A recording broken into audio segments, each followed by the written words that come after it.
නමෝ තස්සේ භගවතෝ අරහතෝ සම්මා සම්බුද්දස්ස නමෝ තස්සේ භගවතෝ අරහතෝ සම්මා සම්බුද්දස්ස නමෝ තස්සේ භගවතෝ අරහතෝ සම්මා සම්බුද්දස්ස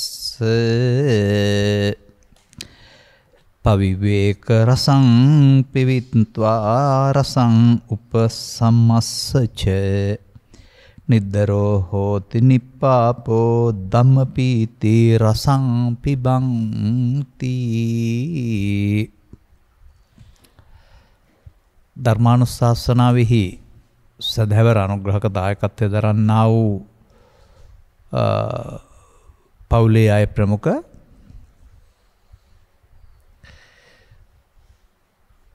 වසරේ ප්‍රථම දවසෙහි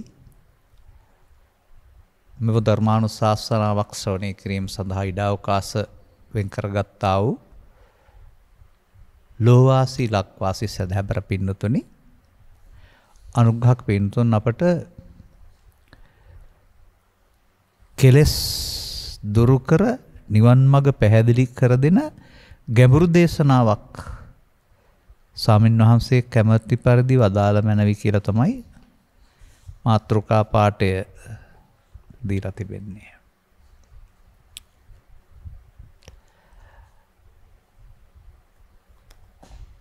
ගැඹුරු දේශනාවක්. සාගරය ක්‍රමෙන් ගැඹුරට යනවා. පිහිනන්න දන්නේ නැති කෙනාට ජලය ගැඹුරුයි. පිහිනන්න දැනගත්තාම ගැඹුරු ප්‍රශ්නයකුත් නැහැ. ඒ වගේ තමයි මේ ධර්මයේ සම්බන්ධයෙන් ගැඹුරත්. නොතේරෙන තාක්කල් මහ මෙරක් තරම් විශාලයි බරයි. ඒ අය තමයි අර මේ ත්‍රි හේතුක ප්‍රතිසන්දිය තු උපදින්න ඕනේ, පෙරම් පුරලා තිබෙන්න ඕනේ කියලා තව නොයෙකුත් අර අපහසුවටපත් වෙන පූර්ණේ කරන්න අපහසු කාරණා ගොඩක් ඉදිරිපත් කරමින් නොකරන තැනට කතා කරන්නේ. මොකද ඒ ඉගෙනගත්ත කාරණාවලට අනුව මහ විශාල දෙයක්, මහ විශාල වැඩක්, මේක අමුතුවෙන් ලබන්න තිබෙන දෙයක්.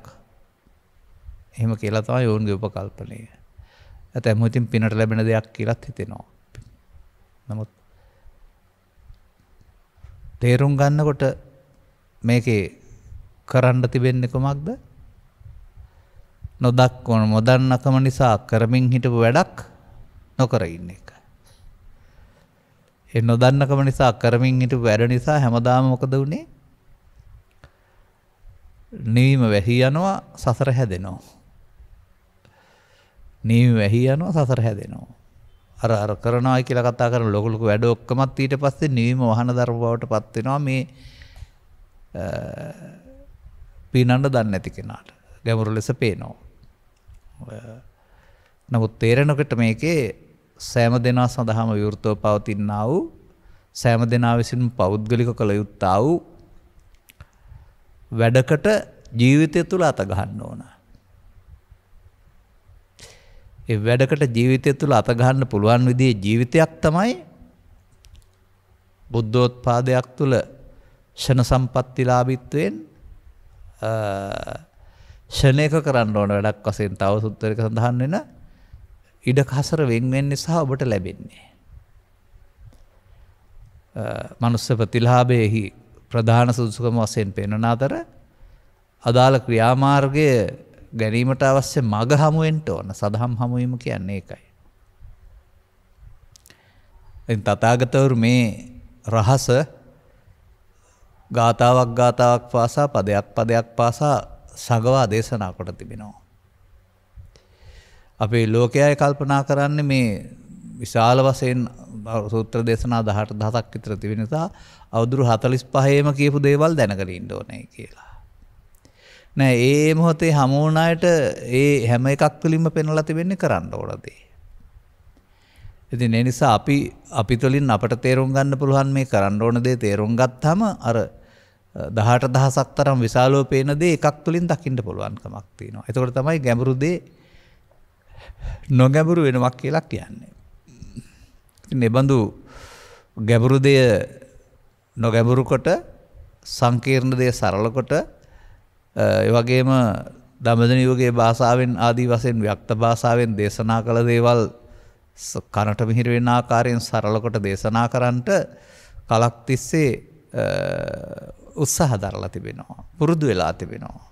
මම හිතන්නේ පළවෙනි ධර්ම දේශනාව කරපු දවස තමයි 1981 ඔක්තෝබර් 8 වෙනිදා. අද දක්වා එතකොට වසර 5 10 යම් යම් තැන්වලට යමින් ආරාධනාවත ධර්ම දේශනා කී දහයක් විතර කරලා ඇතිද. ඒ නිසා අද මේ පිළිබඳව තිබෙන්නේ මාතෘකාව ඇහිලා විනාඩි 10ක් 15ක් විතරයි යන්න ඕනේ. එතකොට අදහස් ගැලපිලා ඉවර වෙනවා. ත්‍රිපිටකේ පුරා පවතින කාරණා වලින් ගැලපෙන අදහස්. ඒ නිසා මේ ගැඹුරු ධර්ම දේශනාවක් කියන වචනේ තමයි මම මේ ආපහු ටික දවසකින් පාවිච්චි කරන්න ඉඩ කඩ ලැබුණේ නැති නිවන් මඟ. ධම්මපදේ කියන වචනේ තේරුම මම කියන්නේ නිවන් මඟ කියලා. ඒකයි එහෙම කියන්නේ. ධම්ම කියන්නේ නෙවීමට, පද කියන්නේ මාවතට. නිවනට මඟ මේකේ තියෙන්නේ. එහි සඳහන් වෙන්නා වූ සුඛ වග්ගයේ ගාථාවක් තෝරාගත්තේ. මේ වග්ගෙන් වග්ගෙට යමින් මම එක එක ගාථාව කියමින් ඉන්නවා. අග 26 වෙරුණාම ආයෙත් මුලට එන්න කල්පනා කරනවා. මේකේ තිබෙනවා අමුතු රසක්. රසපානයක් තියෙන්නේ නිකන් නෙමෙයි. රසං පිවිත්වා. පිවිත්වා කියන්නේ පානයකට බී. හැබැයි මේක අමුතු දිවට දැනෙන එකක් වෙන්න බෑ කියලා මට හිතෙන්නේ. මොකද මේ පවිවේක රසං පිවිත්වා. විවේක රසය පානය කිරීම කියලා එකක් තිබෙනවා. ඔන්න මේ බුදු සමයේ තියෙන මේ රස කියන එක දිවට දැනෙන එකට වඩා වෙනත් එකක් වශයෙන් මේ පෙන්ලා තිබෙනවා. විවේකයේ කියන වචනේ අපි ඉගෙන ගන්න ඉතින් පාසල් යන කාලේනේ. ඒ විවේකයේ අර විෂයානුබද්ධ කටයුතු වලට පැවරීම් වලට යොමු නොවි සිත ටිකක් ඇවිදින්න දෙන්න, වතුර බොන්න යන්න දෙන, hina වෙන්න දෙන, විහිළු කරන්න දෙන කාලය. ඒක තමයි ඒ විවේකය කියන්නේ. නමුත් ඔය විවේකයේ එන්නේ නැත්තේ මේ බුදුදහමේ සඳහන් මේ pāli භාෂාවේ සඳහන් විවේක කියන අර්ථය. නමුත් එය බුදුදහම නොදන්නා ඕන කෙනෙකුට ජාතික ජාත්‍යන්තර පාසල් වල ලැබෙන මේ කාර්යබහුලත්වයෙන් මනස පොඩ්ඩක් මොදවා ගන්න ලැබෙන එකක් නේ. මේ මිනිස්සුන්ට ජීවිතේ ජීවත් වෙනකොට තිබෙනවා මේ බර කියලා එකක්. ඔබ කතා කරන හිස මත තබන බර වෙනුවට සිත ඇතුලේ පවතින බර. හිස මත බර වෙනුවට සිත තුල බර. ඔය පෙන්වන්නේ බාරෝහවේ පංචක්කන්දා එහෙම කියන ගාතාවකිනුත් බර කියලා. මෙන්න මේ බර සාමාන්‍යයෙන් බොහෝ දෙනාට සාමාන්‍ය සමාජයට දැනෙනවා විතරක් නෙමෙයි කරගහගෙනත් යනවා බර විඳවනවා. මේ බරෙන් නිදහස් වීම තමයි අර බාර නික්ඛේපණං සුඛං කියලා පෙන්වන්නේ. සුඛය කියන්නේ බරෙන් නිදහස් වීම කියලා පෙන්වලා තිබෙනවා. මෙන්න මේ බර කොහෙද තිබෙන්නේ කියලා ගත්තාම චිත්තේන නීයති ලෝකේ කියලාත් කතා කරනවා. මේ සිත විසින් ලෝකේ අරන් යනවා කියලා පැහැදිලි කරලා දානවා. සිත ලෝකයක් පවත්වාගෙන අස්සරහට යනවායි කියන එක. ඒ නිසා මේ ගැඹුරු දේ කතා කරන්න අපට සිත ගැන කතා කරන්න වෙනවා. මේ විවේකේ හොයාගන්න. එතකොට මේ විවේකයට කියන්නේ ත්‍රිවිධ විවේකය කියලා. කාය විවේකයේ, චිත්ත විවේකයේ, උපදි විවේකයේ.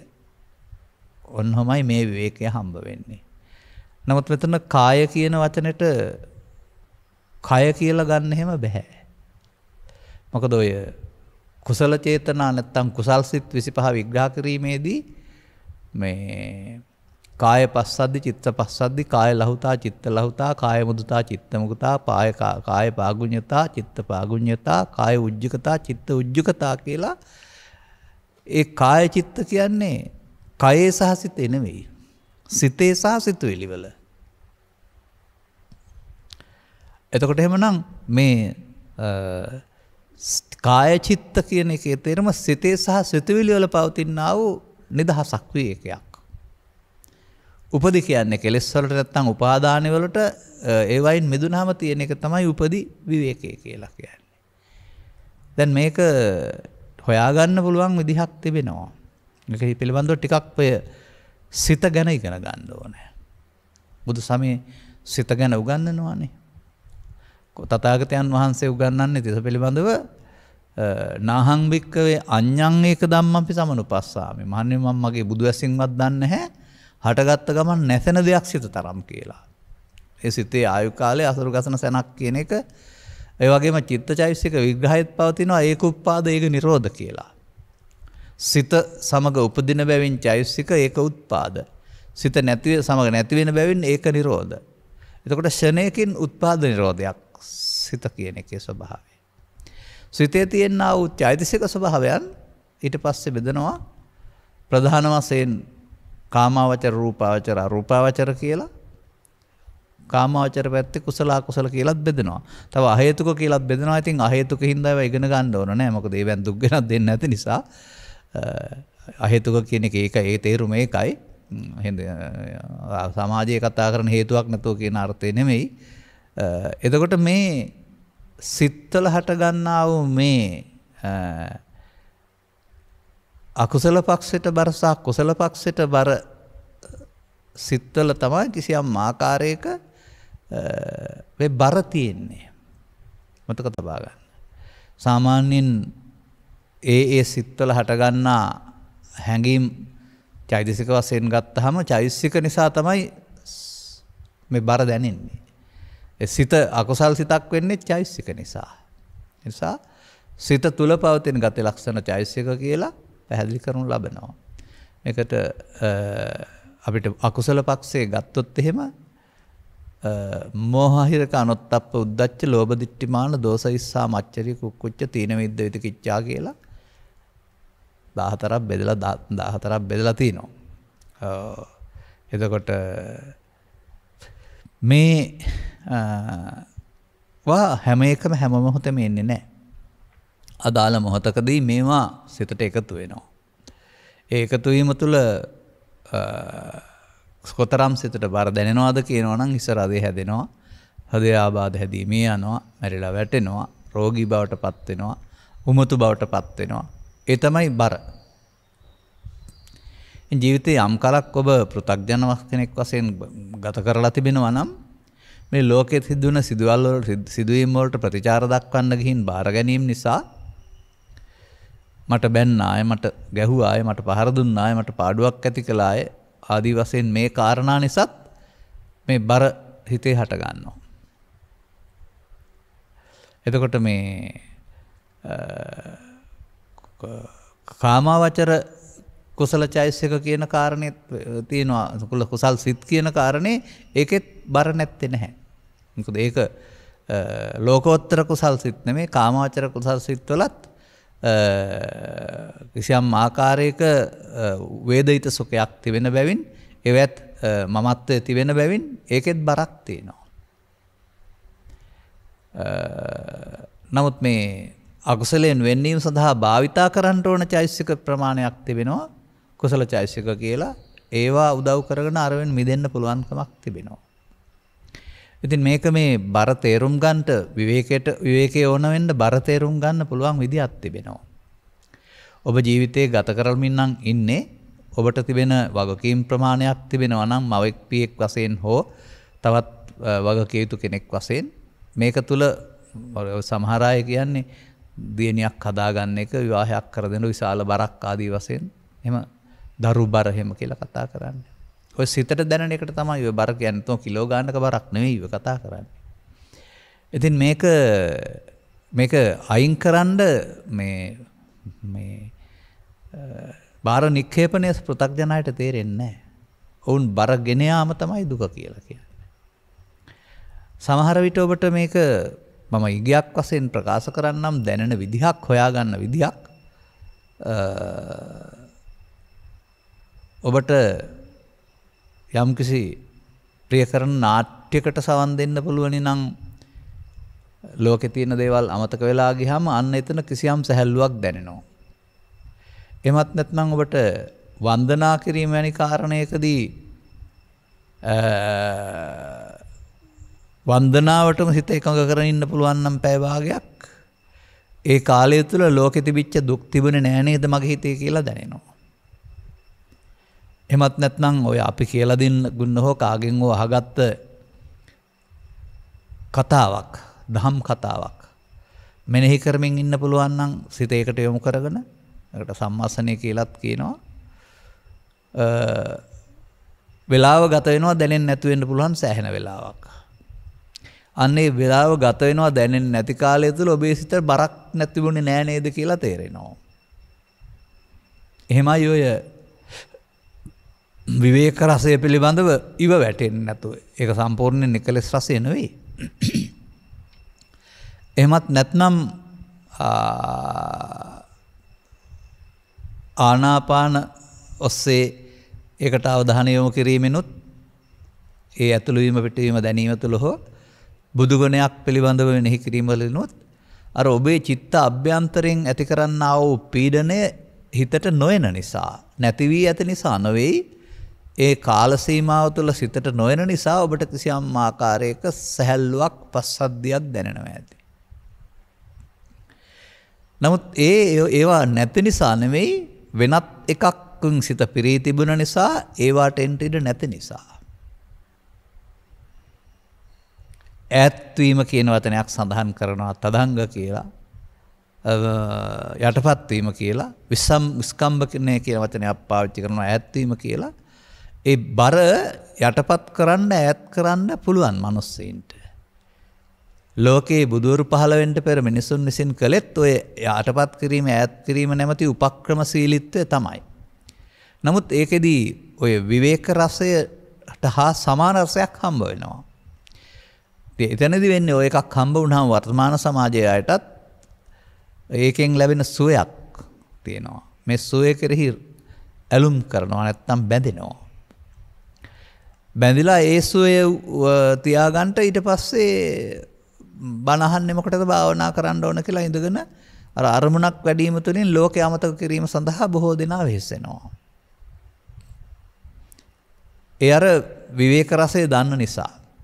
නමුත් යන පාර වැරදි. ඔය විවේක රසයත් හොයාගත්ත අපි වසර 7ක් 8ක් තිස්සේ උතන ඉන්න උත්සාහ කරපු අය. කෙලෙස් සහිතව සහ සදහම් තේරුම් නොගෙන. මේ ඊයේ පෙරේදත් මගෙන් කෙනෙක් ඇහුවා වගේ මේ සමහර විට මේක තවත් කෙනෙක් අහගෙන ඉන්නත් ඇති ආනාපාන සතිය වඩාන ගියන් පස්සේ සම්තුන්නම් උනම් පස්සේ මොකද කරන්නේ කියලා.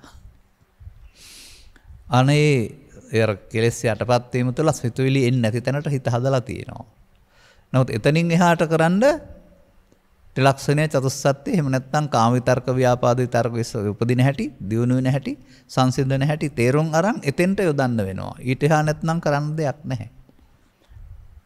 අර ඒ සඳහා අභ්‍යාසයක් වශයෙන් පෙර පුහුණුවක් පමණයි. නිසා ඒකට දීපු උත්තරෙත් ඒකයි එතනින් එහාට මේක ධර්මය කියන එක තේරුම් ගන්න ඕන. ඒකයි බුදු සමයේ ඔය අර බණ මොකටද භාවනා කරමු කියන අයගේ අර්ථයට එහා යමින් බණ දැනගෙන භාවනා කරමු කියන තැනට එන්න. මොකද ඒ අය හිතන්නේ සමහරට බුදුහාමුදුරුවෝ ගමින් ගමට යමින් කැල් ගස්සට වාඩි වෙලා ඉඳගෙන එන මිනිස්සුන්ට කතන්දර කිව්වයි කියලා ඇස් දෙක පියාගෙන අරමුණක් වඩන්න නැතුව ඉන්න එක භාවනාව කියලා. එහෙම හිතන අය ඉන්නවා. කතා කරන හැටියෙන් තේරෙනවා. කීප අවස්ථාවකදී මතක් කරලා දුන්න භාවනා කියන පදේ තේරුම වඩනවා කියන එක. ඉඳගෙන ඉන්නවා හෝ ඇස් දෙක පියාන් ඉන්නවා හෝ පිළිමයක් වගේ ඉන්නවා කියන එක නෙවෙයි. මොනියම්ම දෙයක් හෝ වැඩි දියුණු කිරීමට කියන්නේ භාවනා. ඒකයි ආනාපාන සති කියන පදයට භාවනා කියලා කියන්නේ. එතකොට ආන අපාන ඔස්සේ සිහිය වඩනවා. ආන අපාන ඔස්සේ දැනීම නැත්තම් සිහිය වඩනවා. ඒකෙන් කරන්නේ. ඒ කියන්නේ ඇතුළු වෙන එක දැනෙනවා නම් පිට වෙන එක දැනෙනවා නම් නැවත නැවත මේක පැයක් තිස්සේ බලන්න පුළුවන් නම් සිත ඒක කෙරෙහිම දැනීමෙන් යුක්ත වෙනවා. එතකොට ඒ අර සතිය අවධානය යොමු වීම නෙවෙන්නේ. එතකොට ඉරියාපත භාවනා. එතකොට ඉරියව් පවත්වීම තුළින් සතිය වඩනවා.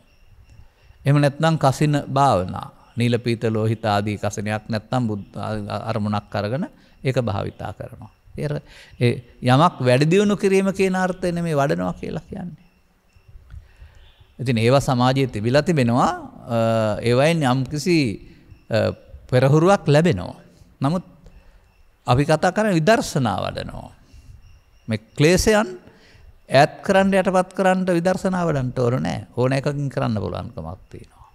නමුත් බුදුරජාණන් වහන්සේගේ ධර්මෙ පෙන්වන්නේ මේ විවේකයට එන්නට මේ ක්ලේශයන්ගේ සංසිඳීම අවශ්‍ය වෙනවා. තේසං වූප සමෝසකෝ කියලානේ කියන්නේ. තේසං කියන්නේ ඒවා ආයේ විපසමය සංසිඳීම කියන එකනේ. මෙන්න මේ සංසිඳීම කියන තැනටපත් වෙන්නට වරම් දෙන්නේ නැහැ බුදු සසුන තුළ පෘථග්ජන සමාජයට. විශේෂ බලපත්‍රයක් හෝ අල්ලසක් ගන්න එකක් නෙවෙයි ඒක. නොහැකියාව. නැත්නම් කවුරුත් බලපත්‍ර දෙනවා හෝ අල්ලස් ගන්නව නෙවෙයි ඒක. නමුත් ඒකේ ඒ වරම නැත්නම් අවසරය හමු වෙන්නේ මේ අදාළ තේරුම් අරගෙන මේ පවිවේක රසං විවේක රසයේ පානය කරමින් ඒ වගේම තව වචනයක් තියෙනවා රසං උපසමස්සච. එහෙමත් එකක් තියෙනවා. අර්ථයෙන් උපසමය. උපසමයෙන් ලබන රසය සංසිඳීමෙන්. දැන් මොනවද සංසිඳෙන්න ඕන? අන්න ඒවා සංසිඳවා ගන්නට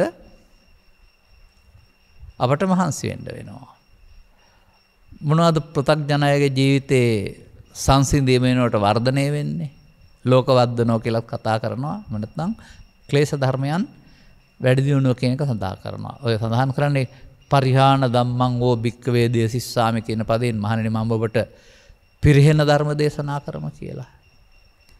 ඊට පස්සේ ඒකේ පිරිහෙනවා කියන වචනේ පෙන්වලා තිබෙන්නේ මොනවා වැඩෙනවා කියලාද? රාග වේපුල්ලං, දේශ වේපුල්ලං, මොහ වේපුල්ලං. අන්න සිත්හි හට ගන්නා වූ මේ චෛතසික බලවත් වීම තමයි විපුලත්වයටපත් වීම නැත්නම් වැඩිම කියලා කියන්නේ. එහෙම නැත්නම් අර වේපුල්ල කියන පදයෙන් පෙන්වන විවේකේ නැතිවීම කියලා කතා කරන්නේ. පිරිහීම කියලා කතා කරන්නේ. අන්න ඒ වගේ අපිට මේ සමාජයේ ජීවත් වෙන්න ගියාම Taman කරන කියන කාර්යය කෙරෙහි අපි මොහොන දෙනු ලබන්නේ ආර්ය දර්ශනයකින් නෙවෙයි. පෘථග්ජන පුද්ගලයෙක් වශයෙන්. ඒ කියන්නේ සිත කය දෙකට බෙදාගෙන මේ මොහොතට පහළ වෙන ස්කන්ධ පහක් කියන හැඟීමකින් අරමුණක් කියන හැඟීමකින් නෙවෙයි. ලෝකේ දේවල් තියෙනවා අපිත් මෙහි ඉන්නවා. අපට ලෝකේ පේනවා. කියන අර්ථයෙන් තමයි කතා කරන්නේ. මේ කතා කිරීම තුළ ලෝකයට සිදුවෙන දෙයක් තමයි ලෝකෙත් එක්කලා සිතින් බැඳෙන එක. ලෝකෙ උපදිනකොට මේ ලෝකෙට සිතින් බැඳිලා නැහැ. නමුත් ඉපදලා ඊට පස්සේ ප්‍රියාප්‍රිය කාරණා අනුව දොරවල් පහෙන් මෙන්න මෙහෙම ලෝකෙත් එක්කලා කඹයක් වගේ බන්ධනයක් නොවුනට මේ එහෙම බන්ධනයක් තිබෙනවා. පේන බන්ධනයක් නැති වුණාට බැඳීමක්. ඒ බැඳීම ඇති කරනු ලබන්නේ මේ ලෝභ මූලික, දේශ මූලික, මෝහ මූලික නම් වූ අර අභිධර්මයේ සඳහන් කරන්නා වූ අකුසල් සිත් 12ට අයිති චෛසික මගින් තමයි විශේෂයෙන් මේ බර විවේකේ නැති කරනු ලබන්නේ. ඉතින් මේ මිනිසා මොකද කරන්නේ? පෘථග්ජන සමාජයේ ජීවත් වෙමින් ඔය ලෝභයෙන්, දේශයෙන්, මෝහයෙන් යුක්තව කටයුතු කරමින්.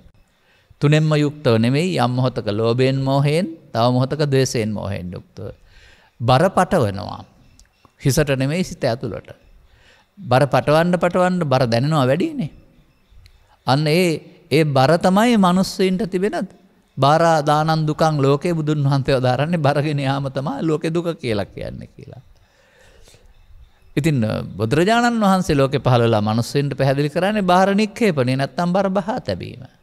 අන්න බර බහා තැබීමෙන් ලබන එක තමයි මේ විවේක රස කියලා කියන්නේ. එහෙම නැත්නම් රසං උපසමස්සච කියලා කියන්නේ සංසිඳීමේ රසය කියන එක. දැන් ඉතින් මේක කරන්නේ කොහොමද? මේක පැහැදිලි කරන්නේ ඒ බඳු අය විඳින විවේකයේ පිළිබඳව අපිට උන්වහන්සේලාගේ විවේකයේ පිළිබඳව රස විඳින එකට වඩා අපි කොහොමද එතෙන්ට යන්නේ කියලානේ හොයාගන්න ඕන. මේ බඳු තත්වයකදී තව දෙයක් තියෙනවා. නිද්දරෝ හෝති නිප්පාපෝ. ඔය දරත කියලා කතා කරන වචනකුත් පවතිනවා. ඒ බර එහෙම නැත්නම් ක්ලේශයන් කියන වචනේට. නිප්පාපෝ කියන වචනේ තේරුම නිස්පාපී නැත්නම් පාපයෙන් තොර වූ කියන අර්ථය. පාපයන් බැහැර වූ කියන අර්ථය. එහෙමත් ගත්තාම හරියනවා.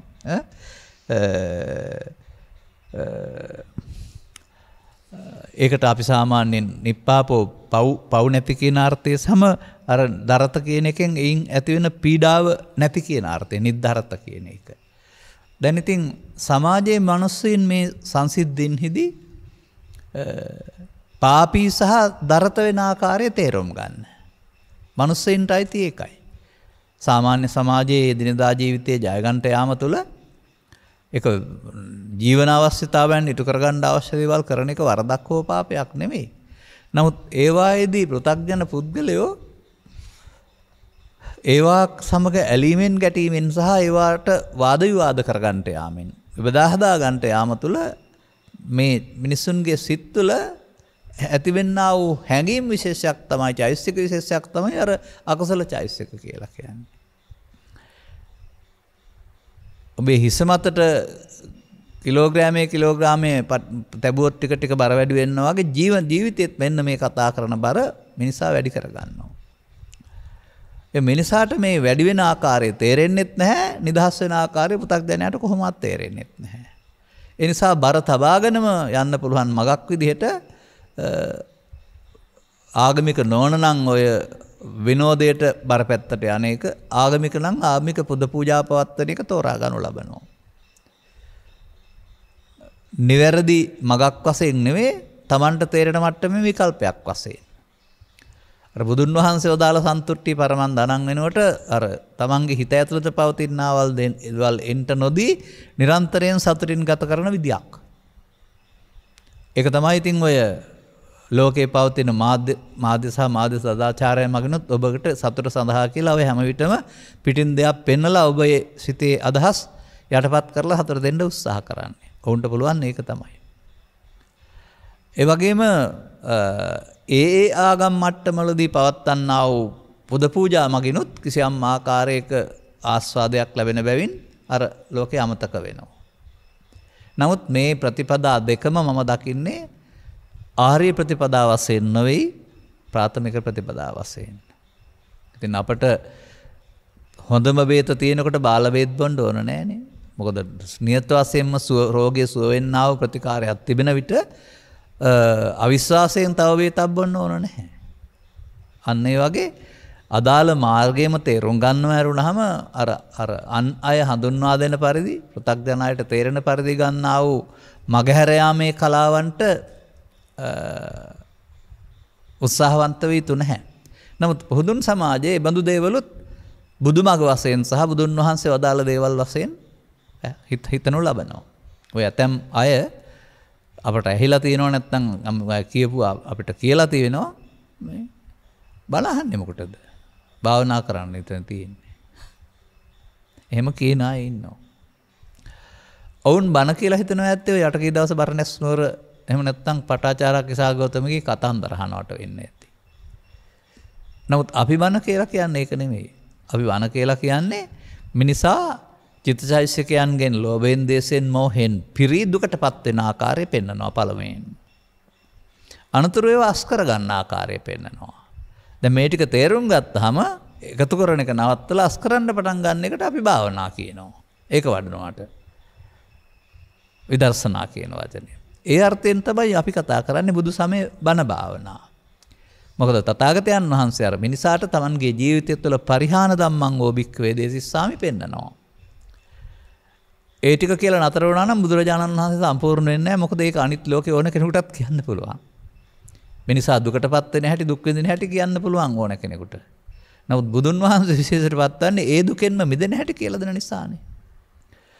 අන්න මේ උන්වහන්සේ වදාළ මග ගත්තාම තමයි මේ කියන මේ දිවට නොදැනෙන්නා වූ ආමාශය නැත්තම් උදරය පිරෙන්නේ නැති මේ රසය පානය කරන්න ලැබෙන්නේ. ඒ නිසා ඒකේ හැටි තමයි මේ පෙන්වන්නේ. විවේක රසං පවිත්වා රසං උපසමස්සච. ත්‍රිවිධ විවේක රසය පානය කරමින් සංසිඳීමේ රසය වළඳන්න කියලා තිබෙනවා. දැන් එහෙමනම් අපි මේ විවේකේ නැති කරගෙන තියෙනවා. විවේකයටපත් වෙන්නේ කොහොමද? විවේකේ නැති කරගෙන තියන්නේ ඇයි? මේ හැම හමු වෙන කාරණයක් එක්කලාම ඔබට රුචි අරුචි පරිදි ඇලීම් ගැටීම් ඇති කර ගන්නවා. දොරවල් පහෙන්ම මේක කර ගන්නවා. එතකොට මේ දොරවන් පහෙන් ඒක කරන්න යාම තුළ චිත්ත අභ්‍යන්තරයේහි කිසියම් ආකාරයක අකුසල මූලයක් රෝපණය වී බලවත් වෙනවා. ලෝභ මූලය, දේශ මූලය, මෝහ මූලය. මෙන්න මේ බලවත් වීම තුළ ඇතිවෙනා වූ පීඩනය තමයි මේ කෙලෙස් දුර්ගන්ධය නැත්තම් මේ බර කියලා කියන්නේ. ඉතින් ඔබ එබඳු දිනපතාම එබඳු ගැටලුවකට මුහුණ දීලා විවේකයෙන් නෙවෙයි ඔය පීඩා විඳිනවා නම් ඔබට දැනෙයි කොතරම් මේ පීඩනය බලවත්ද කියලා. මම ඉතින් සමහර අයගෙන් අහලා තිබෙන්නේ එබඳු මානසික වද වේදනා විඳපු සමහර අයට අපගේ සිරුර කෙසඟ වී යන ආකාරය, මොහොන ඉක්මනින් හැඩරුව වෙනස් වී මහ විශාල විකෘති භාගයට පත් වෙන ආකාරය, අකලට මහලු වෙන හේවත් කෙස්සුද වෙන ආකාරය අපි දැකලා තිබෙනවා. ඒවත් තුලින් අපි දකිනවා මේ කොතරම් අර බර බලවත්ද කියලා.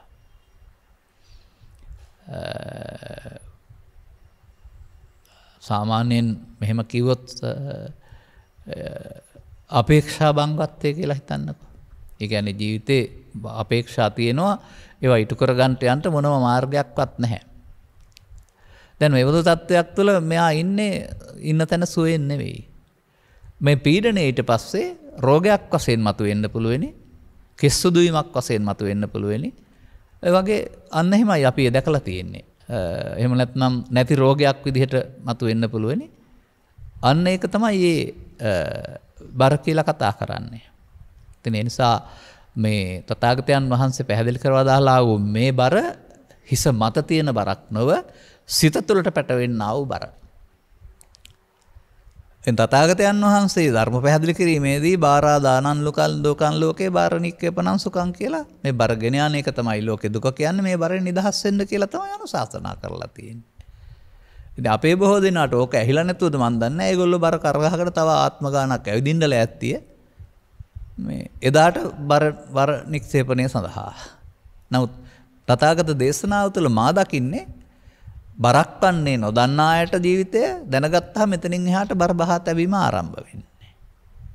ඒ නිසා බර වර්ධනයේම යන පැත්තට කතා කරනවා අනුසෝතගාමී පුද්ගලයා හෙවත් පෘථග්ජනයයි කියලා. බර බහා තබා ගනිමින් යන පුද්ගලයාට ආර්ය පුද්ගලයා හෙවත් පටිසෝතගාමියා කියලා කියනවා.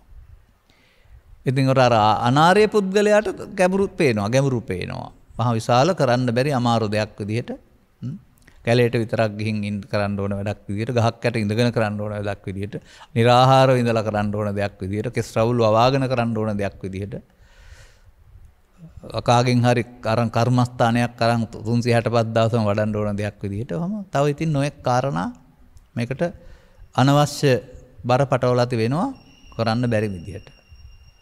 තවත් කරන්න බැරි විදිහක්කුත් තියෙනවා මේකේ. පොතපතින් අපට උගන්වලා තිබෙන්නේ. ඒකත් ඉතින් ඔය බර කිරීම යටතේ පැහැදිලි කරලා දුන්නට කමක් නැහැ. මේක මට නම් කියලා දීපු කෙනෙක් නැහැ. මට තේරෙන දෙයක් විතරයි කියන්නේ. ඒ කියන්නේ වසර 30-40ක් තිස්සේ මේ ග්‍රන්ථ සියල්ල පරිහරණය කිරීම තුළ අනුගමනීය ප්‍රතිපදාවල තිබෙනා වූ ඉගැන්වීම් තුළ තථාගතයන් වහන්සේ ඒ යට කරපු කරුණු පැහැදිලි කිරීම වල තියෙන සූත්‍ර දේශනාවල කාමවචර ලෝකේ ඉන්න අයට රූපී ධානලාභීන්ට අරූපී ධානලාභීන්ට දෙසලා තියෙන බණවල වෙනස්කම් දැක්කම මේ අනවශ්‍ය බර තමයි සසර දුකින් මිදීම සඳහා සංයෝජන බැමි 10ක්ම කඩන්න ඕනේ කියන එක. ඒක අපි ඉගෙන ගත්තේ අපිට උගන්වපු පාසල් පොත්වලින්. අර 10 පාඩම් කරනවා, මේ 10 කරුණාම නිවන් ළඟින හැටි පළකුත් උගන්වනවා. මමත් ඉතින් ගිරවෙක් වගේ ඔක දෙතුන් සැරයක් කියන්නේ තුන් ආකාර ආගමක් ඔස්සේ බුදු සමය තුන් පැත්තක් ඉගැන්වීමක් ඔස්සේ පාඩම් කරගත්ත කෙනෙක්. ලියන්න පුළුවෙනි, කියන්න පුළුවෙනි, පාඩම් කරන්න පුළුවෙනි, ලකුණු ගන්නත් පුළුවෙනි. කරන්න ගිය දාට කරන්න බෑ. මන් දෙයත් මේ අපේ ගමේ ගොඩේ ජීවත් වෙන අයටනේ මුල් සංයෝජන පහ තියෙන්නේ. එතකොට ඒවත් එක්ක තමයි බැඳෙන්නේ ඒක. ඊතුරු පහ බැඳෙන්නේ මෙහෙ ඉන්නකොට නේ කැලේට ගියාමනේ. කෙලෙස් යටපත් කරලා ලෞකික ධානය උපදවා ගන්න ගියාම ඒවට බැඳෙන එක තමයි ඉන් එහාට පෙන්වන්නේ. ඉතින් ඒ යන පාරේ ලෞකික ධානය උපදවන්නත් ඕන, උපදවලා කඩන්නත් ඕන කියලා තමයි උගන්වන්නේ. ඒ තමයි තවත් gedara ඉඳන් මේක කරන්න බෑ කියන මතයකට එන්න සමාජයේ හැරුණ හැටි. මන්දයත් ලෞකික ධානය කියන එක වර්තමාන කැලෑවල ඉන්න අයට පවා අපහසු දෙයක්. ಭಾರತೀಯ සමාජය තුළ සමාජයෙන් සම්පූර්ණයෙන්ම මේ මහ විශාල වනාන්තර තුළ එහෙම නැත්නම් ආහාර පාලනය කරගෙන ඔය කියන විදිහට පූර්ණ කාලීනව කැපකිරීම තුළ තමයි ඒ බඳු තත්ත්වයන්ට ආවේ.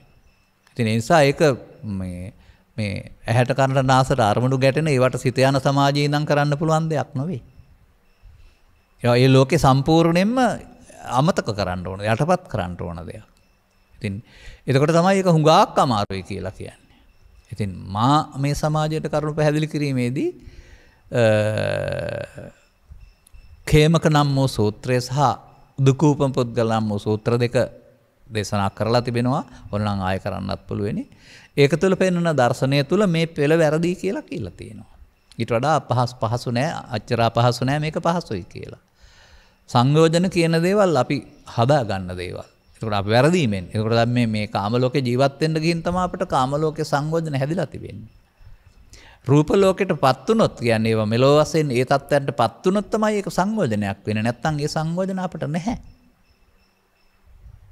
ඒ 10 පාර තුලත් මිනිසුන්ට මේ බුදු සමෙන් පෙන්වන මේ දුකින් මිදීම මහ විශාල වරක් කියලා පෙන්වලා තිබෙනවා. ඔබ ඊතරම් මෙහාට දැම්ම හිතන්න ඕන නෑ. මේ ඔබේ තියෙන ටිකේ මේ බර නිදහස් කරගන්නකෝ. එතනින් එහාට තිබෙනවා නම් බලන්න පුළුවන් ඊට පස්සේ. අන්න දැන් මේ කටයුතු සඳහා මේ ගාථාවට බික්ඛු හෝ බික්ඛුණී හෝ උපාසක උපාසිකා හෝ අනාන්තරගත කියන පදයක් එහෙම මොකුත් දීලා නැහැ. ඒ කියන්නේ මේ දේවල් තේරුම් ගන්න පුළුවන් ඕන කෙනෙකුට මේ එදිනෙදා ජීවිතයේදීම අනිත් අයට නැති මේ විවේක රසය විඳින්න පුළුවන්. උදාහරණයක් වශයෙන් මම මෙහෙමත් පෙන්නලා තිබෙනවා. ඔය එදිනෙදා ලෝකේ ජීවත් වෙනකොට ඇතිවෙන්නා වූ අභියෝග ටිකට කියනවා ලෝක ධර්මතා කියලා. ලෝක ධර්ම සූත්‍ර දේශනා කරන බුදුරජාණන් වහන්සේ ලෝක ධර්මතා දෙපිරිසකට දෙආකාරයෙන් බලපාන ආකාරය පෙන්නනවා. ලෝක ධර්මතා එකක්. නමුත් විඳීමක් ඇති සහ විඳීමක් නැති කියන දෙපැත්තක් පෙන්නනවා. විඳීමක් කියන්නේ දුකක් කියන එක එතන. අట్లా තමයි කම්පාව කියන්නේ දුකනේ. එතකොට අසුත පු탁ජනයා කියන පුද්ගලයාට තමයි ලෝක ධර්මතා දුක් ගෙනත් දෙන්නේ. සුතත් අරියසකයා වෙනකොට ලෝක ධර්මතා තියෙනවා දුක් නැහැ. අන්න එතකොට එහෙනම් අර දුක් ගෙනත් දෙනවා කියන්නේ දරත එහෙම නැත්නම් පීඩානේ. බර කියන එකනේ. අන්න ඒක තුළින් අපි තේරුම් ගන්න ඕන මේ ලෝකේ ජීවත් වෙන්න ගිහින් ලෝකෙත් එක්කලා ඇලීම තුළින් පෞද්ගලිකව හදාගන්න දෙයක් මේ එක එක්කෙනාගේ දුක කියන්නේ කියලා. ඒ නිසාම මේක තම තමන්ට අයින් කරගන්න පුළුවන්කමක් තියෙන්නේ. අර බාහිර ලෝකේ අයින් කරන්න හෝ වෙනස් කරන්න අපිට බැහැනේ කවදාවත්. ඒ කාලවක් වලට ඇද වෙන අවුව වැස්ස පින්න ආහාර හිඟේ ආහාර සුලභ බව තව නොයෙකුත් පීඩන පාලනය කරන්න අපිට බැහැ. නමුත් මේවා තිබියදීම මේ ලෝකේ විවේකයෙන් ඉන්න පුළුවන් විදිහක් තමයි මේ අසුද්ධ පු탁ජන භාවය අතහැර සුතවත් අරිසාක භාවයට ඔබේ දැක්ම පරිවර්තනය කරගන්න එක ඇඳුමට වඩා. එතකොට අසුත පු탁ජනයා හිතන ආකාරය කොහොමද? ඔහු ජීවිතේ මෞකසින් බිහිවි ජීවිත අවසානය දක්වා එකක් වශයෙන් ඒ ජීවත් වෙන පුද්ගලයා මම වශයෙන් තමයි ඔහු දකින්නේ. නමුත් අර අපි හිතින් සඳහන් කළ චිත්තසයිසේ විග්‍රහය සඳහන් කරන්නේ කයත් නිරන්තරයෙන් ආහාරය වෙනස් වෙනවා. නමුත් සිත මොහොතක් පාසා වෙනස් වෙනවා. ඒ වෙනස් වීමේදී හටගත්ත දේවල් වලට නැසෙන්න වරණුත් දීලා තියෙනවා. නැති වෙන්න. හටගත්ත ගමන් නැසෙන්න ඕන. සිසුත් එහෙමයි, චෛසිකත් එහෙමයි. නමුත් මේ හටගෙන නැසෙන චෛසික වල කොහොමද බරක් වෙන්නේ? අන්න පෙන්නනවා අල්ලා ගැනීමෙන් තැවුල කියලා. අපි ඒවට එන දේවල් අල්ලා ගැනීම කියන්නේ ලෝභ මොහ දේශ මොහ වශයෙන් ගැනීම නැත්තම් මමත්වෙන් ගැනීම. එතකොට මේ ලෝකෙට ආපු මිනිසුන් මෙන්න මේ වරද නිදහසේ ජීවත් වෙන්න තිබියදී නිදහස්සේ ජීවත් වෙන්න තිබිච්ච වරම අහිමි කරගත්ත જાතියක් වෙනවා පෘථග්ජන කියලා කියන්නේ. ඉතින් ඊට පස්සේ බුදුදහම වැරදි කියලා හරි බුදුහාමුදුරන්ට බැනලා හරි අටලෝ දහමට බැනලා හරි මේකෙන් නිදහස් වෙන්න බෑ. මේක නිදහස් වෙන්න බුදුවරු පෙන්වලා මාර්ගය ඔස්සේ යමින් Taman විසින් වැටුණ අමාරුවෙන් Taman ගොඩ එන්න ඕන. ඉතින් වැටෙන මනුස්සයලින් කටින්ම ගොඩ එන්න ඕන කියලා කියන්නේ. අන්න ඒ වගේ Taman හදාගත්ත මේ දරත ටික නැත්නම් මොකද අනිත් වචනේ අපි කතා කළේ පාප ටික නිද්දරතෝ හෝති නිප්පාපෝ බවට පත්. නිද්දරෝ හෝති නිප්පාපෝ. එහෙම නැත්නම් දරත රහිත සහ පාපී රහිත බවට ජීවිතය තුළ පත් කරගන්න වෙනවා. ඒකට එහෙමනම් කොයි වගේ දෙයක්ද කරන්න ඕන? වසවිස ගිලුණා නම් මොකද කරන්න ඕන? වසවිසවම අරන්න ඕන. ඔය දැන් ඔය සිංහල වෙදකමේ තියෙනවා ලයිව් රේකේ කියලා වචනයක්. ඒකෙන් පෙන්වන්නෙත් අර වසවිසක් බැහැර කරන එකක් ගිලුණ දෙයක්. අන්නේ බාහිර කායික විරේකයේ වගේම බුදුරජාණන් වහන්සේගේ මේ ධර්මයේ තුල චිත්ත විරේකයක් පෙන්නනවා. අන්න එය අනුගමනය කරන එක තමයි ඔබට පැවරෙන වගකීම. සැනසීම සඳහා. මෙන්න මේ වගකීම දරන්න මේ සඳහා වීරිය කරන්න කම්මැලි වුණ જાතියක් තමයි සිරසක්කත් තුනක් තිස්සේ මේ බෞද්ධයා කියලා කියන්නේ. ඒ ප්‍රතිපදාවට එන්නේ නැතුව බොහොම ලේසියෙන් පුණ්‍ය මාර්ගය ඔස්සේ මේක සාක්ෂාත් වෙයි කියලා හිතන එක. පුණ්‍ය මාර්ගයේ කෙරෙහි විශ්වාස තබා මෙහි ප්‍රතිඵලයක් වශයෙන් මේ බර නිදහස් වෙයි කියලා හිතන එක නැහැ. පාප මාර්ගය තුල අවිද්‍යාව තියෙනවා දුක් වැඩි. පුණ්‍ය මාර්ගය තුලත් අවිද්‍යාව නැහැ කියලා නෑ. ඒකේ දුක් ආර්ය සත්‍ය දුක තියෙනවා. නමුත් අර ලෞකික වශයෙන් සුඛයක් තියෙනවා. ඒ සුඛය නිබ්බාන සුඛය කියලා හිතනවා. අර දුක වහගන්නට ඒක යොදා ගන්න එකයි එතන කරන්නේ. නමුත් සසර ගමන පවේ උපාදානයෙන් විතරක් නොවේ සිදු වෙන්නේ පිනේ උපාදානයෙන් සිදු වෙනවා. ධානයේ උපාදානයෙන් සිදු වෙනවා. එතකොට බර කියන්නේ එතකොට උපාදාන වීම. දැන් බර නිදහස් වෙන්නට තමයි උපාදානය කරගැනීමේ මෝඩකම වෙනුවට වුණ උපාදානයන්ගෙන් නිදහස් වෙවි තවත් උපාදානයන් නොකරගෙන ඉන්න අවශ්‍ය උත්සාහයක් මාර්ගයක් වීරියක් පැහැදිලි කරලා බලන්න. එතකොට මේකට සාමාන්‍යයෙන් සම්මා වායාම කියන වචනය තුල සඳහන් වෙලා තියෙනවා උපන් අකුසල් දුරු කිරීම සඳහා වායාමයේ උත්සාහ කරන්න ඕනේ කියලා. ඒ වගේම නූපන්න අකුසල් නූපදවා ඉන්නත් උත්සාහ කරන්න ඕනේ කියලා. ඉතින් මේ නූපන්න කුසල් නූපදවා ඉන්නවා කියන වචන ඉතින් ඔය කුසල් අකුසල් කියන්නේ පව්පින් වලට අරන් දේශනා කරන බණක් තියෙනවා පොත්පත් වලත් එහෙම උගන්වනවා. ඒක හරියන්නේ ලෞකික මාර්ගයට පෘථග්ජන පුද්ගලයාට. ආර්ය මාර්ගයට ඊට වඩා එහාට කරුණක් වෙන්න ඕන. ඒකෙදි චිත්ත අභ්‍යන්තරයේ පවතිනා වූ ලෝභ දේශ මොහයන් තුරන් වීම උපන්න කුසල් දුරු වීම. අලුතින් ලෝභ දේශ මොහයන් උපාදාන නොවීම නූපන්න කුසල් නූපදවීම. එතකොට මේ විවේක සුවේවත් මාර්ගඵලලාභීත්වය හැමවීම නූපන් කුසල් ඉපදවීම. මාර්ගඵලලාභීත්වයේ සෝවාන් සකෘදාගාමී අනාගාමී අරහත් පිළිවෙලින් එහාට යන එක උපන් කුසල් වැඩි දියුණු වීම. අන්න ඒ ව්‍යායාමය දැත දෙපා දිගෑරීමෙන් අකුළුමින් කරන්න ඕන එකක් නෙමෙයි. මේක උත්සාහය. ව්‍යායාම කියන එකේ තේරුම මේක උත්සාහයක්. අන්න මේ කටයුත්ත සඳහා මිනිසාට බුදුරජාණන් වහන්සේ සුන්දරතම අවස්ථාවක් ලබා දෙනවා. හැම දිනාටම. ඒ සුන්දරතම අවස්ථාවට කියන්නේ මොහොත කියලා, මේ මොහොත කියලා. මේ මොහොතේ තමයි මේ හැමදාම සංසාරේ මේ සසරට අහු වෙන එක සිද්ධ වුනේ. අපි ඊයේ පෙරේදා කියලා කතා කළාට ගත කරනකොට හැමදාම ගත වෙන්නේ මේ මොහොත යටතේදී. මව් කුසින් බිහි වූ තැන් පටන්ම ජීවිතේ ගත වෙන්නේ මේ මොහොතම නැවත මොහොතින් මොහොත සිතෙන් සිතට. මේ මොහොතේ පමා වුණාම සසරට ඇලෙනවා. මේ මොහොතේ නොපමා වීමෙන් සසරෙන් මිදෙන මාර්ගය හොයා ගන්න පුළුවන්කමක් තිබෙනවා. ඉතින් මේ පිළිබඳව අපි පැහැදිලි කරපු ධර්මදේශනාවලින් පාඩයක් දෙකක් ඉදිරිපත් කළොත් එහෙම ඒ පාඩේ පාඩම් කරගත්තාම මම ඔක දන්නවා කියලා හිතන්න එපා. උපාදා පරිත්තස්සනං චෝ භික්ඛවේ දේසිස්සාමි. අන්න අර පැවුල හම් වෙන්නේ මේ අරමුණු සමග ඇලීමෙන් කියලා පෙන්නනවා. නමුත් ඇලෙන්නේ නැත්නම් අනුපාදා පරිත්තස්සර. එතකොට ඇලීම සහ නොඇලීම කියන දෙක තුලින් මේ වැඩේ සිද්ධ වෙන්න ඕන. ඉතින් ඇලීම කරන්න අපි දන්නවා සමාන සමාජය. නමුත් නොඇලීම කරන්න බුදුන් වහන්සේ වදාළ පරිදි නොඇල්මෙන් අවසන් කරන්න ඕන. එහෙමයි කරන්න ඕන කාරණාව. අන්න මෙතනදී ඊට පස්සේ තේරුම් ගන්න වෙනවා මේවා එන්නේ කොහොමද කියලා. මේ පසුගිය දින දෙක තුනේදීම නැත්නම් සතියක් දෙකක් තුලේ මාසයක් දෙකක් තිස්සේ මේ පිළිබඳව අපි එකම පෙළකට ගෙනත් පෙන්නනවා. ඔය කෙලස් නසනවා කියන කාරණාවට අවශ්‍ය අවස්ථාව කියලා කියන්නේ මොකක්ද කියන එක පිළිබඳව. ඒක ඉරියව් වශයෙන් ක්‍රියාකාරකම් වශයෙන් නොව මේ චිත්තාභ්‍යන්තරයේ යමක් තිබෙනවා නම් මෝඩකමක් බුදුන් වහන්සේ වදාරනවා ඔබට තරහක් එනවා නම් වෛරයක් උපදිනවා නම් පලිගන්න හිතෙනවා නම් ඒ ඔබේ හිත ඇතුලේ තියෙන නිසායි කියලා. තියනවා කියන්නේ වී ගබඩාවක වගේ තියනවා කියන අර්ථයෙන් නෙමෙයි. නමුත් ඒ හේතු තිබෙනවා කියන එක තමයි එකෙන් පෙන්වන්නේ අවිද්‍යාව කියන අර්ථයෙන්. එතකොට තිබුණ නිසා එනවා ගැටෙනකොට. මේ තිබුණ තැනට ඇඟිලි ගහන්නත් වරමක් නැහැ අපට. ඒ තිබෙන තැන හොයන්න විදිහක් නැහැ. නමුත් අර එනකොට දැනගන්න ඕන තිබුණා නිසායි කියලා. දැන් මේ එන එක අහුවෙන්නත් අවස්ථාවක් ගැලවෙන්නත් අවස්ථාවක්. පෘථග්ජන පුද්ගලයාට එන එකට එකතු වීම තුළින් ඔහු අහු වෙනවා. ඔහු නැවත වතාවක් ඒකට එකතු වී ආයෙත් එන්න හේතු තබනවා. එතකොට ඔහු මොකද කරන්නේ?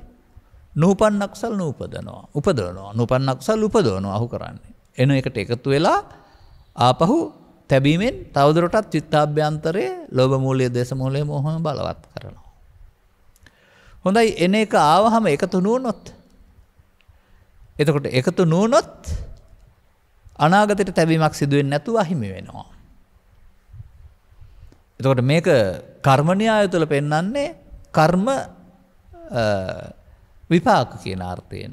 කර්ම සිදු වුණොත් එහි අනාගත විපාකයක් සඳහා හේතු ඉතුරු වෙනවා. කර්ම සිදු නොවුනොත් විපාකත් නැහැ. එතකොට අන්නේ විදිහට උපන් විතර්ක තුන, කාම හෝ ව්‍යාපාද හෝ විහිංසාව වශයෙන් ගත් කල විතර්ක තුන ඔබේ ජීවිතය තුළ පහළ වෙන බව ඔබට තේරිලා තියෙන්න ඕන. ඔබ විනයි, ඔබේ කය විනයි, මේ බාහිර කාරණාශ්‍රයෙන් මේක මතුවෙන අවස්ථා නින්දෙන් මෙහා පැත්තට නින්දට යනතුරු කාලය තුළ කොයි මොහොතේ පහළ වෙයිද කියලා කියන්න බෑ. අදාළ හේතු යෙදුනහම පහළ වෙනවා.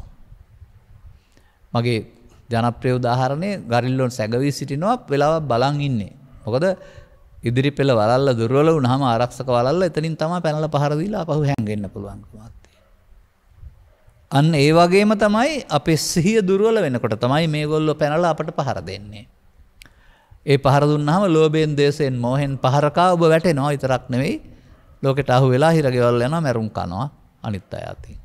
ඒ තමයි පහර දුන්නාම හම්බ වෙන විපාකය. එහෙනම් මේ අය පිළිබඳව සතුරන් වශයෙන් තේරුම් අරන් තියෙනවා, සාමාන්‍යයෙන් පැහැදිලිත් කරනවා ඒක මේ තරම් ප්‍රමාණයක් Taman ළඟ තිබෙනවයි කියලා Tamanට අවබෝධයක් තියෙනවා කියලා. තවදුරටත් මත උපන් අකුසල් තුල දුර්වලකමක් තිබෙනවයි කියන එක. එතකොට දුර්වලකම් තිබෙනවා නම් දුර්වලකම මතුවෙන්න පුළුවන්. මතුවීම පෘථග්ජනයාට අභාග්‍යයක් සලකනවා, ඒකට එකතු වෙලා අවුලක් හදා ගන්න බැවින්. මතුවීම ආර්ය පුද්ගලයාට භාග්‍යයක් බවට පත් වෙනවා, මන්දයත් ඉවත් වීමට උදව් කරන බැවින්. එයින් ඉවත් වීමට අවස්ථාවක් කරගත හැකි බැවින්. මෙන්න මේක තමයි මේ නැකත සුන්දර වූ අවස්ථාව බුදු සමයේ. නොදන්නා පුද්ගලයාට තවදුරටත් අවුලක් හදාගෙන අමාරු වැටෙන්නත්, දන්න පුද්ගලයාට සංසිඳීම සඳහාත් මේකම අවස්ථාව. මෙන්න මේක තමයි මේ ෂණය කියලා කියන්නේ. එතකොට ෂණයට එකතු වීම ෂණ විපත්තියයි, ෂණයේදී මිදෙන එක ෂණ සම්පත්තියයි. අර කන කියන සූත්‍රයේ මහණෙනි ඔබට ප්‍රතිලාභයක් කියලා පැහැදිලි කරලා තියෙන විශාල ලාභයක් කියලා, අන්නේ අර දෙකට අහු වෙන එක තමයි අපාගත වීම සහ දිව්‍ය ලෝක යාම කියලා කියන්නේ. ඒ දෙකටම අහු නොවෙන්න අතෑරෙන එක තමයි ෂණයෙන් ලබන්න ඕන කන සම්පත්, ෂණයෙන් ලබන සැපත නිර්වාණය කියලා කියන්නේ.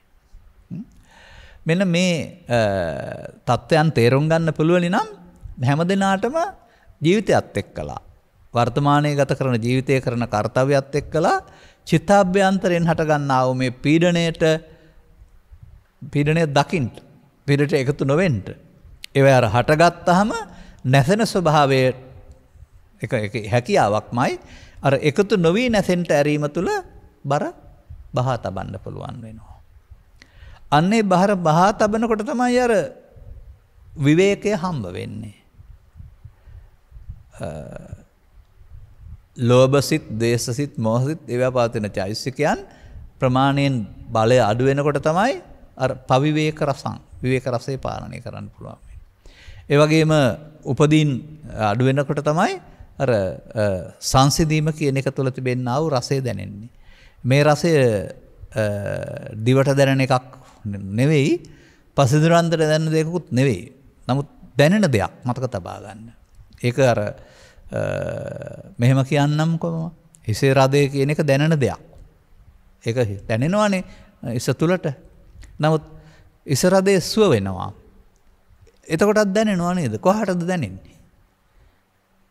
දැනෙනවානේ. දැනෙන තැනක් නෑ, නමුත් දැනෙනවා. අන්න ඒ වගේ හිසේ රදය දුකක්, හිසේ රදය සුව වීම මහ විශාල සැහැල්ලුවක් දැනෙනවා. අන්න ඒ උපමාව ඔස්සේ පේරුම් ගන්න මේ දරත නැත්තම් මේ ක්ලේශ ධර්මයන් ප්‍රහීන වී යනකොට සැහැල්ලුවක් තියනවද නැද්ද කියන එක. ඉතින් ඒ සැහැල්ලුව පිළිබඳව මීට පෙහා පැත්තේ තිබුණා වූ සුඛවග්ගය තුළ බුදුන් වහන්සේ ගාථා 10ක් 12ක් දේශනා කරමින් ආබස්සර දෙවියන් මෙන් අපි සුඛසේ වාසය කරමු කියලා උන්වහන්සේලා මාලිගාවක් තුළ හිටියත්, මහමග හිටියත්, ගහක් යට හිටියත්, නිරාරාව හිටියත්, ප්‍රශංසාවක් තුළ හිටියත්, නින්දාවක් හිටියත් ඒ සුවය සංසිඳීමේ සුවය විඳිනවා. මිනිස්සුන්ට මෙන්න මේ தত্ত্বය Tamanගේ සිත තුළ වැසී පවතින එක නැති දෙයක් නෙමේ, වැසී පවතින්නේ වැස්ම ඉවත් කරගන්න පුළුවන් නම් ඔවුන්ට මේ උත්පාදනය වෙනවා.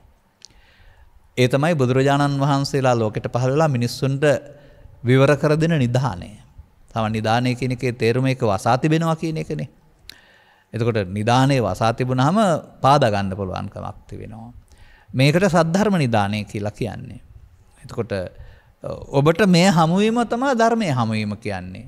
අර උපයෝගී මාවතට අපි ධර්මය කියලා කතා කළාට ඒක උපකාර ධර්මයක් විතරයි. නමුත් මේ හමු වෙන එක තමයි ධර්මයේ හමුවීම කියන්නේ. දැන් ඊට පස්සේ එයා ජීවත් වෙන්නේ කොහොමද? ඊට පස්සේ එයා ජීවත් වෙන්නේ ලාභේදී, අලාභේදී, නින්දාවේදී, ප්‍රශංසේදී, සැපේ දුකේදී ධර්මයේ සරණ කොටගෙන. අනිත් අය ලාභය මම කොටගෙන, අලාභය මම කොටගෙන, නින්දාව මම කොටගෙන, ප්‍රශංසාව මම කොටගෙන ජීවත් වෙන්න හදනවා. උන්වහන්සේලා එකක්වත් මම කොට ගන්න නැතුවම ඒ කියන්නේ ඒවායෙන් අල්ලා ගැනීම තුළ මම නැත්නම් මමත්වයක් නැහැ නම් දැන් ඊට පස්සේ ඔන්න ධර්මයේ සරණ. ධම්මදීපා බික්ක වේවිහරත ධර්ම සරණ අනන්‍ය සරණා කියන්නේ ඒකයිද? ඔය බාහිර ලෝකේ තියෙන ලෝභය, දේශය, මොහය එලිලා ජීවත් වෙන්න එපා. ඔබේ හිත තුළ ධර්මයේ කියලා එකක් තිබෙනවා. ඒක මතු කරගන්න ඊට පස්සේ දිවයිනක් ඒක. ඒකේ ඒ ධර්මයේ නැමැති දිවයිනේ ඉන්නකොට අර පීඩාව වැඩින්නේ නැහැ. එතකොට අනන්‍ය සරණා කියන එකේ තේරුම වෙනත් දේවල් වල සරණ හොයන්න යන්න එපා. ඒක මට ගොඩාක් විස්තර කර හැකි. ඒක සමහරවිට මත්පැන් වල සරණ වෙන්න පුළුවන්, මන්ත්‍ර ගුරුකම සරණ වෙන්න පුළුවන්, ලෞකික ධානයක සරණ වෙන්න පුළුවන්.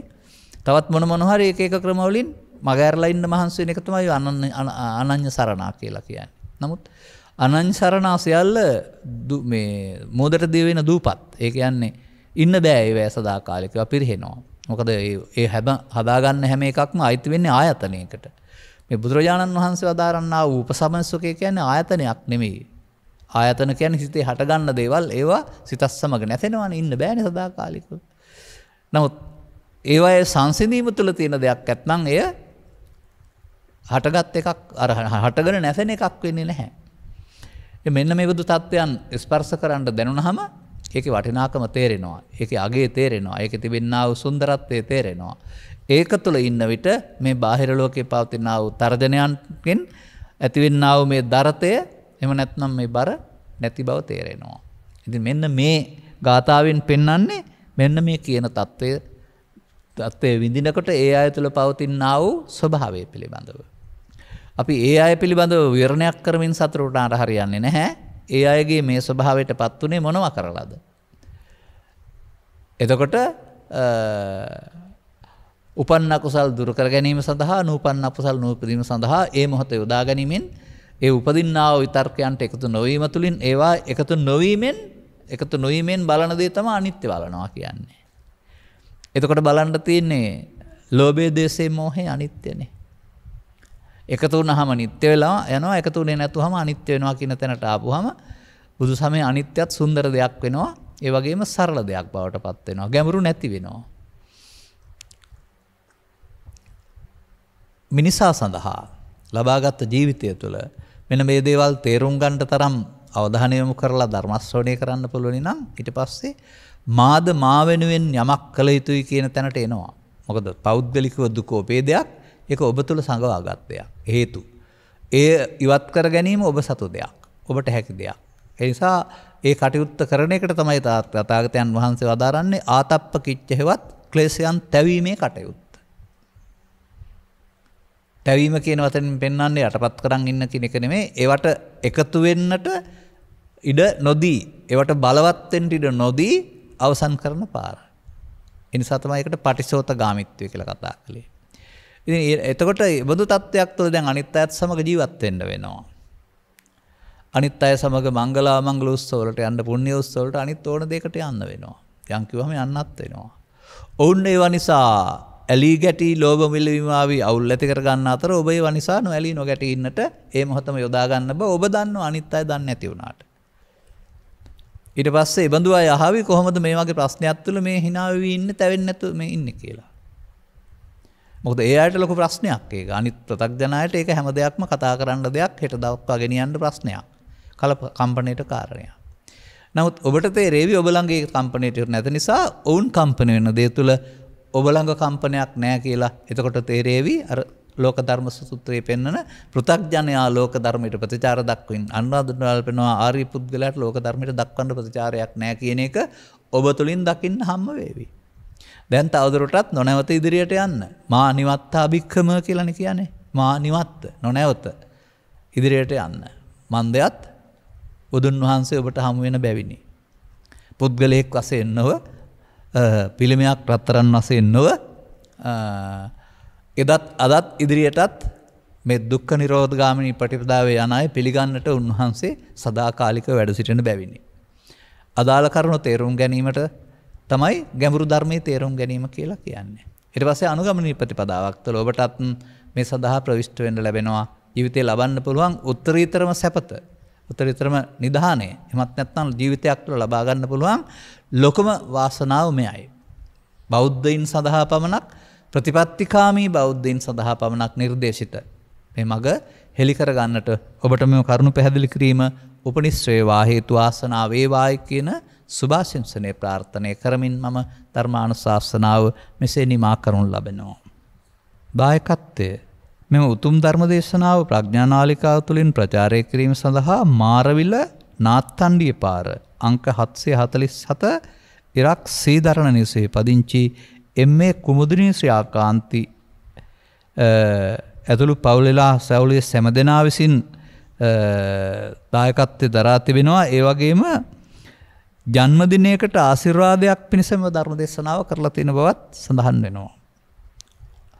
ඒ කියන්නේ එතුමියගේ උපන්දිනය වෙනුවෙන් ඔබට ලැබෙන ත්‍යාගයක්. ලස්සන උපන්දින ත්‍යාගයක්. කේක් තවරලා නැහැ. අගුණ දේවල් මොකුත් තවරලා නැහැ. ගන්න පුළුවන් නම් හොඳ ත්‍යාගයක්. අපි ධර්ම දේශනා කරන්නට මේ මාධ්‍ය වලට ආපු දවසේ ඉඳලමත් කියන්නේ මේ වගේ තෑග්ග දෙන්න, නෑගි දෙන්න ලෑස්ති වෙන්න උපන්දින දවස් වලට ලෝකෙට කියලා. අරමුණ මෙම උතුම් ධර්ම දානමය පුණ්‍යක්‍රියාවෙන් ජනිත වන්නා වූ සියලු පුණ්‍ය කුසලයන් පින් බලාපොරොත්තුෙන් සිටින පින් අනුමෝදන් විය හැකි සියලු ආත්මයන් අනුමෝදන් කරගනිත්වා. තමන්ට අදාළ තමන්ගේ අයටයි හරියන්නේ. මත සුගති භවයක් ලැබ සුගති භවයේ මේ කියන විදිහට නම් මිනිසත් භවම ලැබී නිර්වාණ අවබෝධයත් එක්ම මෙම මග හෙළි කරගන්න හේතු වාසනා වේවා.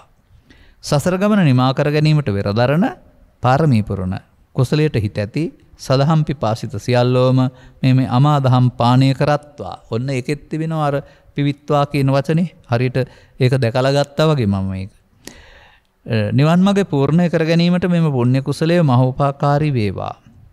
ගෞරවනීය දේශකයන් වහන්සේ ඇතුළු සසරින් නිවනට මඟ පහදා දෙන සියලුම දේශකයන් වහන්සේලාට අමා මහ නිවන් දොරටුව විවර වේවා.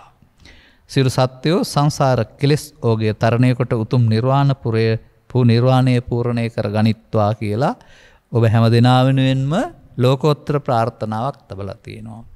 යම් යම් අකවානුවලදී ඔබට මෙම ඉටු කරගත හැකි අරමුණු ඔබ වෙනුවෙන් ඉටු කර ගැනීමට ලැබේවා. ඒ වගේම සුබ උපන් දිනයක් වේවා. ඒ පවුලේ හැම දෙනාටමත් ධර්ම ශ්‍රවණය කළ හැම දෙනාටමත් මේ බුදු සමයෙන් පෙන්වනු ලබන චිත්තාභ්‍යන්තරයේ ලෝභයෙන් දේශයෙන් මෝහෙන් හිස් කර ගැනීමෙන් ලබන්න පුළුවන් විවේකය, සංසිඳීමේ සුඛය අත්විඳින්නට මෙම කරුණ පැහැදිලි කිරීමේ හේතු වාසනාව වේවායි කියලා අදිෂ්ඨාන කරගන්න ප්‍රාර්ථනා කරගන්න. සබ්බීතෝ වජ්ජන්තු සබ්බ රෝගෝ විනස්සතු මාතේ බවත් අන්තරායෝ සුඛී දීඝායුකෝ බව හැම දිනාටම තෙරුවන් සරණයි. මෝහක්ඛයෝ නිබ්බානං